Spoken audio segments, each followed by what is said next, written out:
Have you ever experienced a situation where someone that you care about or someone that you were introduced to was going through a hard time, whether it be an addiction problem or a struggle with a past experience that was holding them back, and you felt bad for them because you felt like there was nothing that you could do about it? As a college counselor, you're already put in place to help these young adults establish a more successful future. You're there to help them figure out exactly what they need to do in order to become a more successful adult. At Campus Compass Consulting, we'd like to step in and help you further your abilities to do that. We care about your success in helping these young adults in order to establish a more perfect society.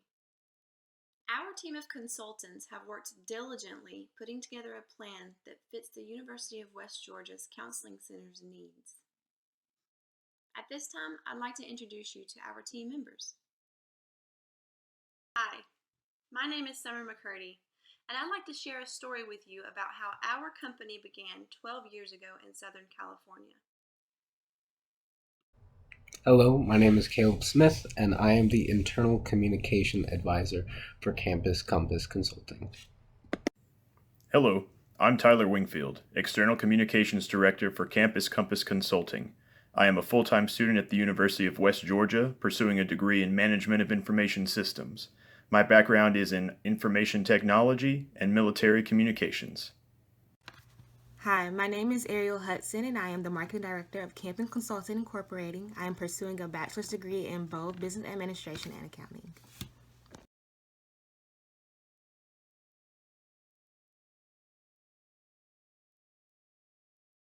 Thank you, Brian. Did you know that 2 million students used an illicit drug last month? Did you know that 70% of all long-term prison inmates come from broken homes? You may be wondering what those facts have to do with Campus Compass Consulting. Dr. Kieran Shaw, founder of Campus Compass Consulting, learned that her son Michael was secretly battling an opiate addiction. Michael shifted from a determined college student to a habitual user with no hope for his future. Luckily, his mother, Dr. Shaw, convinced him to take advantage of the counseling his college offered, and as a result, he became co-founder of Campus Compass Consulting.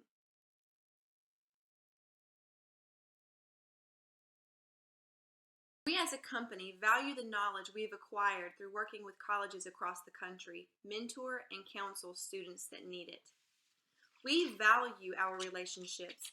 We value trust, and we will help instill perseverance in every single college student that you engage with. As a consulting company, we realize that communication is the most important thing. In fact, it's the very thing that we try to perfect. Internally, our team communicates daily to discuss progress or digress with our clients. We make weekly and monthly reports to analyze this progress with our clients, and then we make decisions on what to do next based on those reports. We share those externally with our clients so that we are all in unison.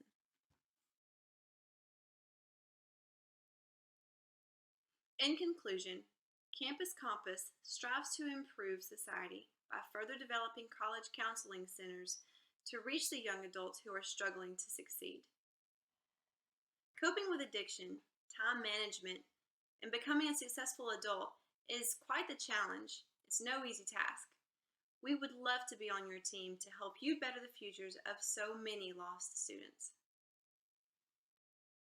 At this time, I'd like to turn your attention to Tyler Wingfield as he will inform you more in depth of our internal communications. Thank you.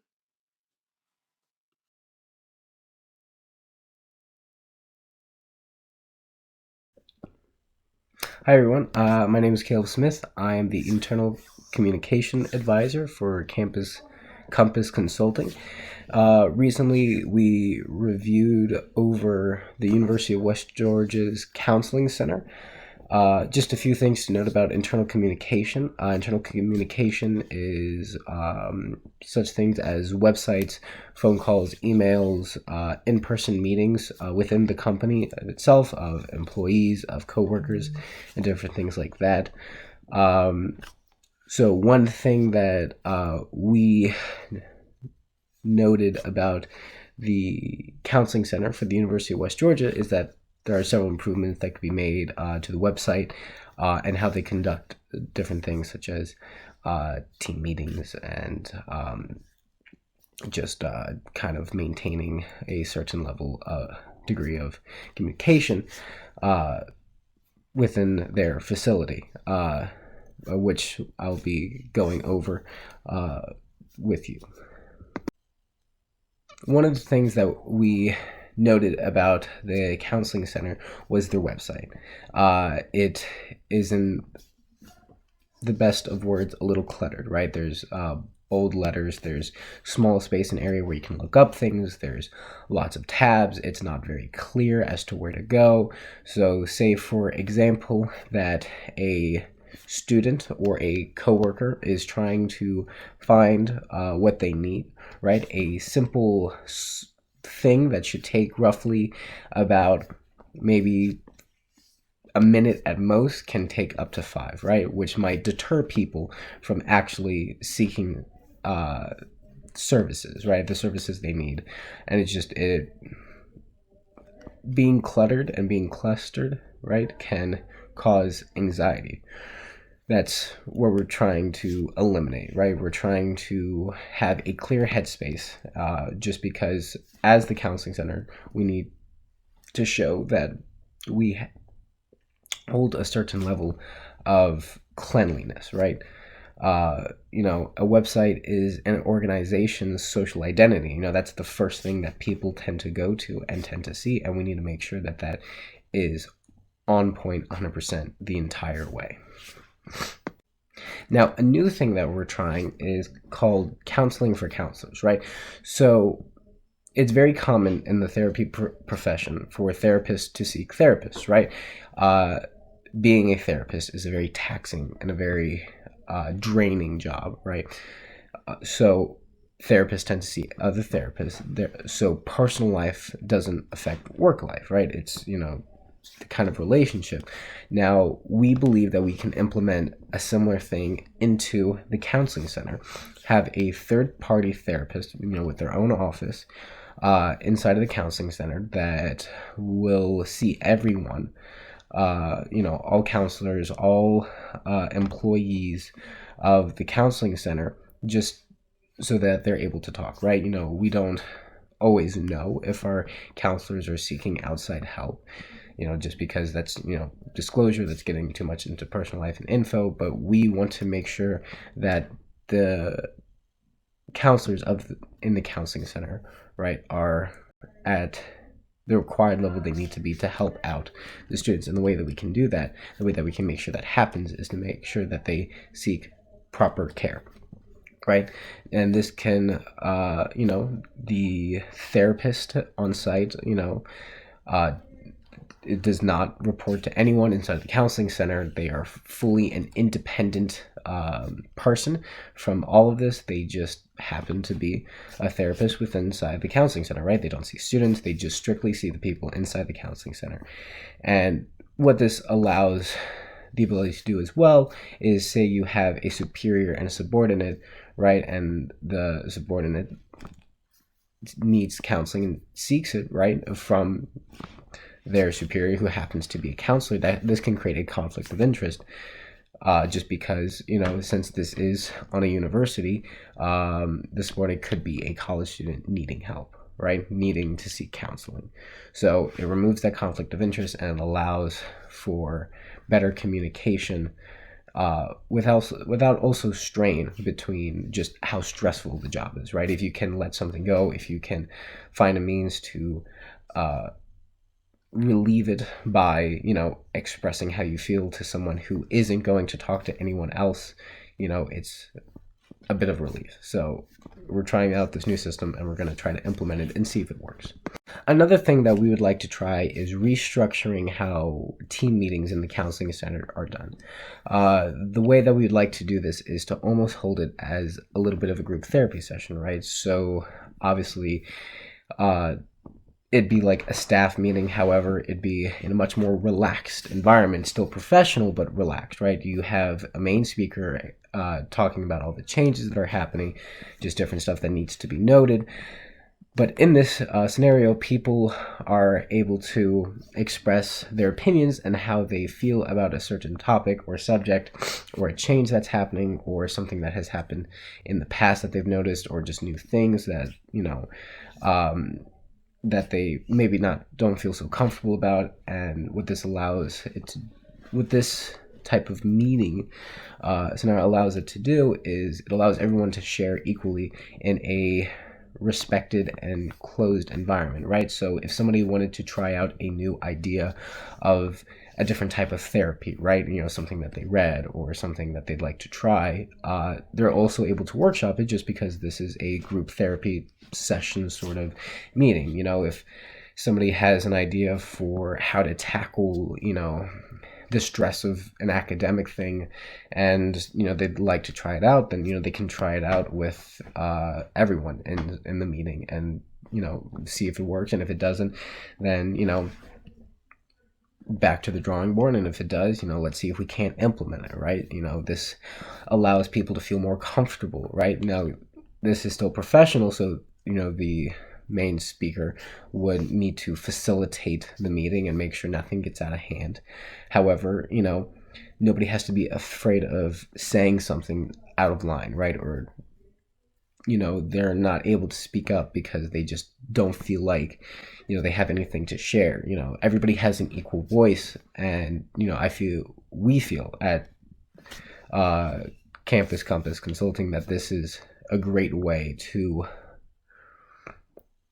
change the dynamic of how staff meetings have been and how team meetings have been, and make sure that everyone feels heard, that everyone who wants to say something can say something, and it's a little bit more of a relaxed environment and something that they can use in practice just because it's something that they're familiar with, as such as holding group therapy sessions. I would also now like to hand it off to Tyler for external communication. Hello, I'm Tyler Wingfield, here to talk to you about external communication methods utilized by the Student Counseling Center. While the Counseling Center does have some strength in this area, namely their utilization of remote counseling via webcam, their primary dependence on telephone calls or face-to-face communication severely limits the scope of their student outreach. Something that is often joked about but is also documented is young adults' unwillingness to make phone calls, citing the fact that these calls can induce anxiety. Now imagine that you're a college student who needs help from the Student Counseling Center. Compound that anxiety with the anxiety of having to make a phone call or talk to somebody face-to-face about your issues. We need to utilize more casual methods of communication in order to create this first contact for students who are seeking help. In addition to being more casual, communication with the Student Counseling Center should be simplified. If a student deems a process to be unnecessarily complex, they will likely deem that process itself to be unnecessary. We don't want to talk students who need help out of seeking help. Seeking help from the Student Counseling Center should be as simple as going online and making an appointment with your advisor for the upcoming semester. A few moments on the computer is all it should take. Finally, relying primarily on telephone communication severely limits the volume of your communication. This is because every phone call must be individually taken, and every voicemail must be individually screened and processed. This consumes time and manpower. In addition to this, after-hours communication will likely suffer due to the fact that these phone lines will be undermanned or not manned at all due to the daytime staff being off. You can alleviate these loads by implementing other forms of communication rather than telephone. Next up, Ariel Hudson, a core leader of CCC since its inception, will be talking to you about our recommendations. Thank you, Tyler, for discussing the external communication ideas for the Counseling Center. I will now talk about the recommendations our company has come up with for your department. We chose 3 key areas: improve departmental image, increase student involvement, and we're going to develop an effective external communication for you.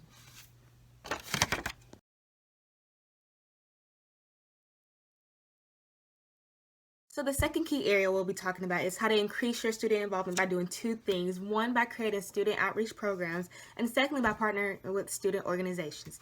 Now, the first thing, student outreach programs work well at the University of West Georgia. This is evident with career services, with health services, and with the Blue Codes. They have student ambassadors that go out for them and educate students about who they are and what services they offer. Now, with you can do the same thing, but incorporate students in a more casual setting where they can just have calm conversations or just spark conversations about stigmas of the counseling center or just mental health in general, or just even asking people, hey, do you know what the counseling center offers? And just pull them in. Secondly, partner with more student organizations. There are well-known student organizations on campus, such as CSI, MAB, which is Models in Business, the NAACP. Partnering with them will get more traffic into your service, into your department. It'll get your name more known. So if people know about you, then they can become a part of you. And the last thing we'll discuss is how to develop effective internal communications for your target audience, okay? So we'll do that with class visits and hosting more events. So class visits will be you going to actual classes and just hosting a presentation where you will tell them who you are, what you do, what services you can offer, and how to get in contact with you. Okay? The second thing, hosting more events during high stress portions of the semester. So that could be freshmen coming in, seniors leaving out, midterms, and finals. You can host events where they can just come de-stress, take their mind off of work, care packages, give them care packages. In conclusion, we believe that if you implement every strategy and recommendation presented to you within this presentation, that you will see an increase in student engagement. Also, you will receive positive feedback for all of the changes that you have made. We thank you for your time for listening to us, and also we'll leave our information for you. Feel free to contact us at any time and we'll get back with you. Now, at this time, we're going to proceed to our questions and answers section. So if you have any questions, feel free to ask. Your question is, why would working with your consulting company be a smart choice and or investment? Well, I would have to say that working with us, since we have such an intense background with a mother and son who went through a terrible bout with addiction and came through it successfully on the other side, then became dedicated to helping other young adults work through their trauma, addiction, or whatever problems they may have. I think that working with our company with such a strong background in ethics and communication and success would be a wonderful reason to move forward with our consulting company. The reasoning that internal communication is important for any business is that we need to make sure that information is being conveyed properly, right? If it's an email, mass emails, if it's a, private social networking site where it's a closed system, that coworkers and employees and employers are able to communicate with one another, right, in a professional atmosphere, then they can, right? Phone calls and being able to express ideas and all of that, and how to do that properly. That's very important, and we feel that our recommendations can ease some of those barriers of communication that just make it difficult, especially for a counseling center when, a lot of things are very high stress and very draining and you're worrying about other people and all the time. So being able to say something without having that added stress and anxiety will help the job and will help things move along quicker and faster. One of the questions you may have is, what is responsible for the waning popularity of telephone usage as a primary means of communication? Well, According to Forbes, it's due to the younger generation's use of newer communication technologies such as instant messaging, email, or texting. While these technologies may seem new to some or seem less traditional than using telephones, younger generations have grown up with these technologies being a mainstay in their lives. They allow for instantaneous communication without the pressure of an instantaneous reply. Okay, so the question is, how can we see the difference in our engagements using social media? Okay, so within social media, especially Instagram, Facebook, and also Twitter, you can look at your post and you can see how many times people looked, liked, commented, how many click-throughs you've got to your profile and to your website that will be on your social media platform. You can see the difference in times that the people that follow you or you follow come onto Instagram or Twitter or Facebook or whatever social media platform that you are utilizing.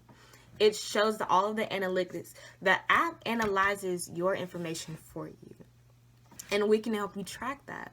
And we can help you create content to increase those engagements. It's all about the content that you provide for your audience.